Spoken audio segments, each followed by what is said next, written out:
In this video, the Team Associated DC10 gets some fancy new front control arms, aluminum, both front lower and front upper control arms that the factory team just released. These are official factory upgrade parts for the Team Associated DC10. In this video, we're going to be talking about what are the benefits of them, how to install them, and then seeing do we think it really actually makes any difference. If you are new to the channel, welcome. My name is Troy. This is RoadsideRC. You'll tend to find me bashing or crawling or drifting or racing, plus doing product review videos and how-tos. Let's get started by getting these out of the box, talking about what may be the potential benefits. Front lowers, there you go, beautiful as always with these things. Beautiful blue with those machined edges. Team Associated does such a good job with these parts. The uppers do come, of course, with the arms themselves, plus some spacers, some set screws, this kind of thing. It looks like there might be a little more involved in the uppers than there is in the lowers. There's usually a couple reasons why you may want to include these parts on your car for these upgrades. Sometimes, depending on the design from the factory, these front arms will have a little bit of flex to them. Putting the aluminum in gets rid of that flex, maybe makes your car more responsive, more stable.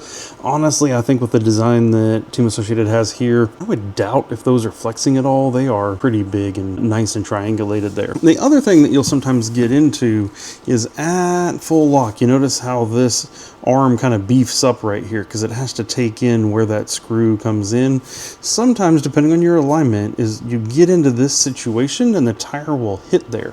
I know, like on the Red Cat RDS, that was a big deal. I ended up grinding down with a Dremel a whole bunch of material to make sure that it cleared.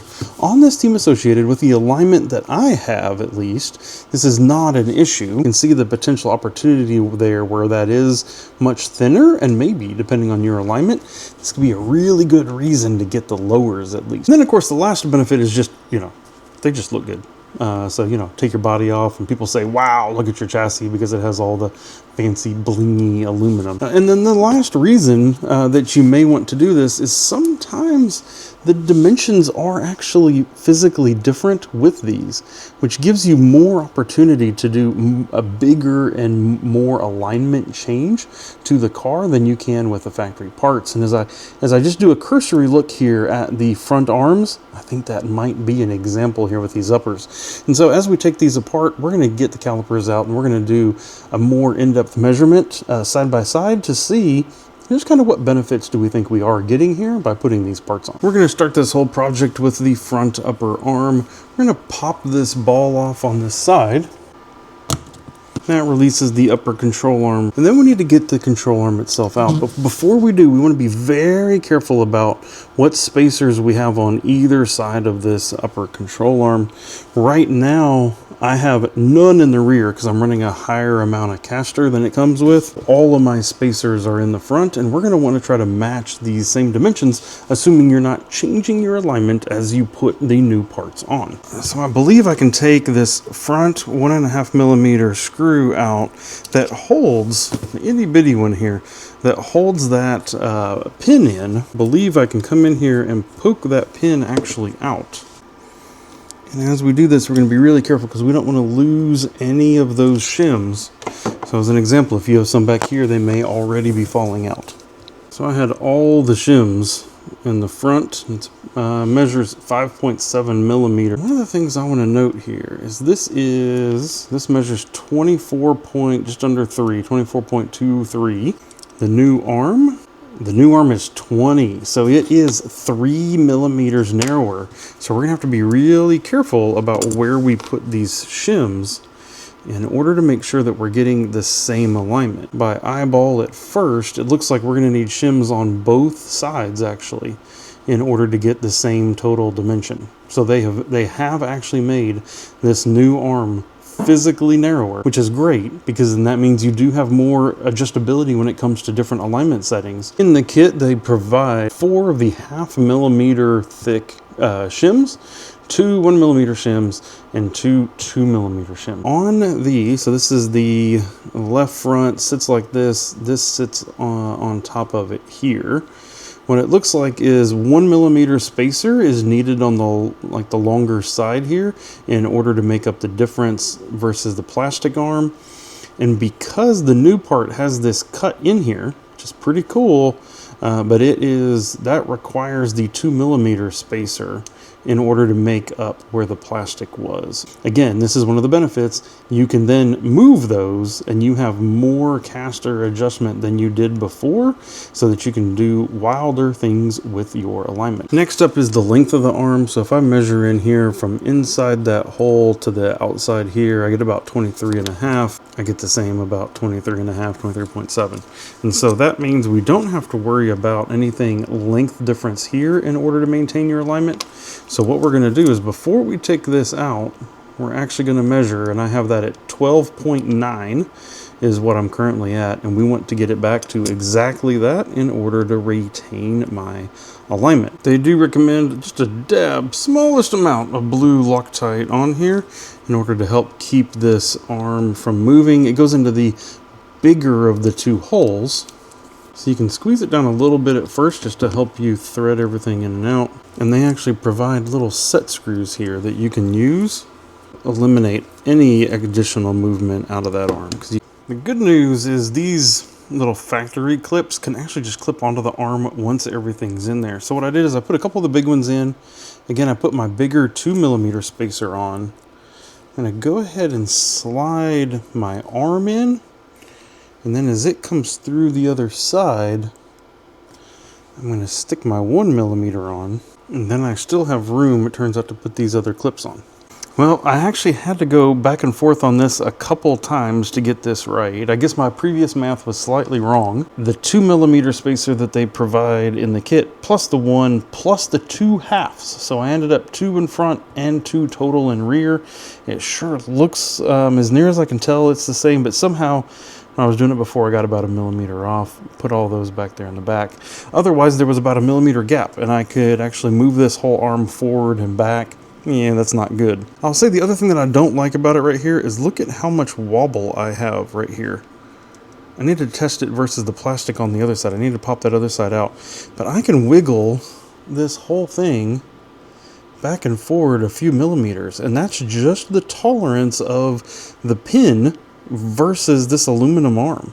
This isn't moving here. It's all up here. It's all in that tolerance. It's like they made the bore of this, the hole within here, just a little bit too big. And that is disappointing. You don't want to buy all this and then have that kind of slop in your front end. If I put it all together, you can see it there. You can see the wobble. I think it's legitimately worse. I think it's legitimately worse in the aluminum than it is in the plastic. That is disappointing. Is it a deal breaker for this? I don't think so. I think especially if you want the additional ability for tuning caster and being able to move that arm back and forth, I don't think it's a deal breaker. But it is certainly not ideal. Now we're gonna flip it all on its head and do the same thing on the bottom. And again, noting where your shock was mounted, mine was more to the inside. Pop our ball off the end. We have to do a deal with the A and B block in order to get that out. I'm going to, again, loosen up the A and try to pull it out and get everything off.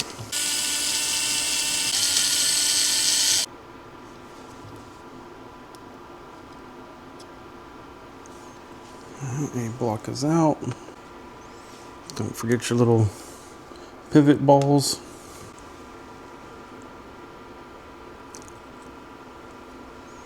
And once again, I have all of my shims in the rear, and we're going to try to match that once again. On the bottom, it looks like our width is the same, which is easy. So our front and rear caster alignments, we can just bolt the thing in and not have to worry about it. We get rid of this whole, I don't know, it almost looks like a droop kind of alignment piece we never used on the factory part. That just goes away, which is great. Where the shock mounting locations are, looks like it's the same. But we end up with what looks like a few millimeters shorter.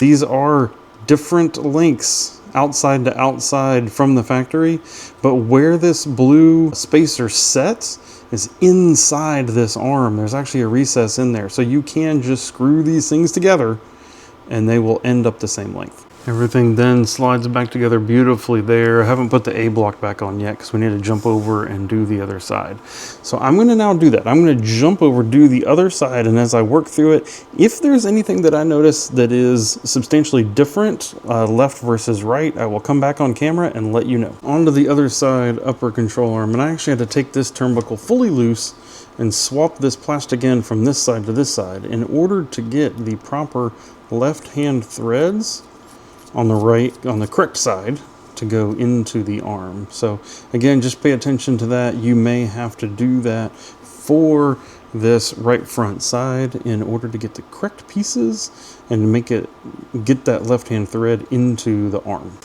And just like that, we are all back together. It certainly has all the bling up front, doesn't it? I mean, you take the body off now and you see all that blue up there. It's a wow moment. Don't get me wrong. I need the front hubs in order to just kind of round it out at this point and get everything. Now that it's together, still noticing a little bit of that front and back wobble that I don't recognize having with the plastic arms. It's only on the top. For some reason, they got the bottom right. The bottom feels great. The suspension still moves well as I put it all together. I made sure there was no binding or anything. So it does great and it looks nice. But I don't really think at the end of the day that we gained much on this besides the potential for additional tuning. So if you find that you're running into tuning limitations with the stock upper front arms, then these upper front arms are better for that. You get more tuning out of them, but you also get a little slop while you're at it, which is somewhat unfortunate. But otherwise, I didn't gain any clearance. I didn't gain any additional mounting points. So you're gaining adjustability, you're gaining bling. That's about it. So I'll leave a link to these down in the video description if you are curious and you want to see how much they are. And if you think you might want to buy them and put them onto your car, definitely they're linked down in the video description and you can go check them out there. To this job, I ended up using my Works electric driver with a 2, a 2.5, and a 1.5 millimeter MIP speed tips, a couple of different pliers to get pins in and out, of course some wrench tool to get the nut off of the wheel. This is actually a little turnbuckle tool that I picked up somewhere along the way. I think it was actually a 3 Racing thing from one of theirs. I needed, you don't really have to have this, a pair of pliers will do the same job. A turnbuckle wrench is handy to have, a little awl or a very small screwdriver in order to poke the suspension pin out is helpful, and there's just a couple screws in which I do recommend you put even the smallest dab of some kind of thread locker on there. If you need any of these tools, let me know, or I will try to have links to most of them down in the video description. If you are curious about anything else that I've done with this Team Associated DC10, there's going to be a playlist popping up over here to your right, and I hope to see you in one of those videos. If you have any questions about what I've done today, or if you have any suggestions how to get that slop out, anything like that, leave them down in the comments, and I'll be happy to talk to you there. So thank you for watching, and goodbye.